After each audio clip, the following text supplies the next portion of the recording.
ಈಗ ಬೈಯಪ್ಪನಹಳ್ಳಿ ಮನೆ ಕೊಡೋರಿಗೆ ಜಮೀರ್ ಅವ್ರು ವೈಯಕ್ತಿಕವಾಗಿ 1,80,000 ಸಾಲ ಕೊಡ್ತಿದ್ದಾರೆ. ಅದು ನಾನು ಹೇಳ್ದಲ್ಲ, 16,000ಕ್ಕೆ ಅವ್ರಿಗೆ ಆಧಾರ್ ಕಾರ್ಡು ರೇಷನ್ ಕಾರ್ಡ್ ಮಾಡಿಕೊಡೋ ಅಂಥ ಗ್ಯಾಂಗ್ಗೆ ಇಲ್ಲಿ ಮುಸ್ಲಿಂ ಗ್ಯಾಂಗ್ಗಳು ಇದೆ. ಇಲ್ಲಿ ಅವ್ರಿಗೆಲ್ಲ ರೀತಿ ವ್ಯವಸ್ಥೆ ಮಾಡಿಕೊಟ್ಟು ಅವ್ರನ್ನ ಓಟ್ಗೋಸ್ಕರ ಇಲ್ಲಿ ಇಟ್ಕೊತಾರೆ.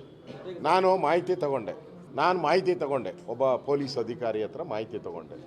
ಅವರು ಬಾಂಗ್ಲಾದೇಶದಲ್ಲಿ 16 ಕೋಟಿ 17 ಕೋಟಿ ಜನ ಇದ್ದಾರಂತೆ. ಅಲ್ಲಿ ಕಾಣೆಯಾಗಿರೋರು 3 ಕೋಟಿ ಜನ ಕಾಣೆಯಾಗಿದ್ದಾರಂತೆ. ಅವ್ರು ಎಲ್ಲೋಗಿದ್ದಾರೆ ಏನಾಗಿದ್ದಾರೆ ಗೊತ್ತಿಲ್ಲ. ನನಗಿರೋ ಅಂಥ ಮಾಹಿತಿ ಪ್ರಕಾರ ಕರ್ನಾಟಕದಲ್ಲಿ ನಾನು ಗೃಹ ಸಚಿವನಾಗಿ ಕೆಲಸ ಮಾಡಿದ್ದೀನಿ, ನನಗೂ ಪೊಲೀಸವ್ರ ಲಿಂಕ್ ಇದೆ.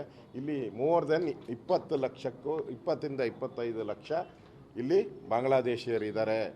ಅದರಲ್ಲಿ ಸರ್ಕಾರ 6ರಿಂದ 8 ಲಕ್ಷ ಜನನ ಗುರ್ತು ಮಾಡಿದೆ, ಇನ್ಯಾರು ಗುರ್ತು ಸಿಗ್ತಾ ಇಲ್ಲ ಅಂತ ಹೇಳಿದ್ದಾರೆ. ಇಷ್ಟೆಲ್ಲ ಇದ್ಮೇಲೂ ಸರ್ಕಾರ ಯಾಕೆ ಹಠ ಹಿಡಿತತೆ? ಹಠ ಯಾಕೆ? ಅವ್ರು ಕೊಡೇಬೇಕು ಅನ್ನೋ ಹಠ ಯಾಕೆ ಅಂದರೆ ವೇಣುಗೋಪಾಲ್ ಹೇಳಿದ್ದಾರೆ. ಪಿನರಾಯಿ ಜೊತೆ ಹೋಗಿ ಮುಖ್ಯಮಂತ್ರಿ ಕೇರಳ ಹೋಗಿ ಡ್ಯಾಸ್ ಹಂಚ್ಕೊಂತೀರಲ್ಲ, ಅವ್ರೇನು ಹೇಳ್ದ? ಬುಲ್ಡೋಜರ್ ಕರ್ನಾಟಕ ಅಂತ ಹೇಳ್ದ. ನಾಚಿಕೆ ಆಗಲ್ವ ನಿಮಗೆ? ಬುಲ್ಡೋಜರ್ ಕರ್ನಾಟಕ ಅಂದಾಗ ಮಖಕ್ಕೆ ಅವ್ರಿಗೆ ಮಂಗಳಾರತಿ ಮಾಡಬೇಕಾಯ್ತು.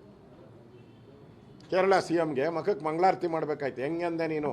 ಯಾವ ಕಾರಣಕ್ಕಂದೆ? ಕೈ ಶೇಕ್ ಹ್ಯಾಂಡ್ ಮೇಲೆ ಶೇಕ್ ಹ್ಯಾಂಡ್ ಅವ್ರಿಗೆ ಬಹುಮಾನ ಅಲ್ಲಿ.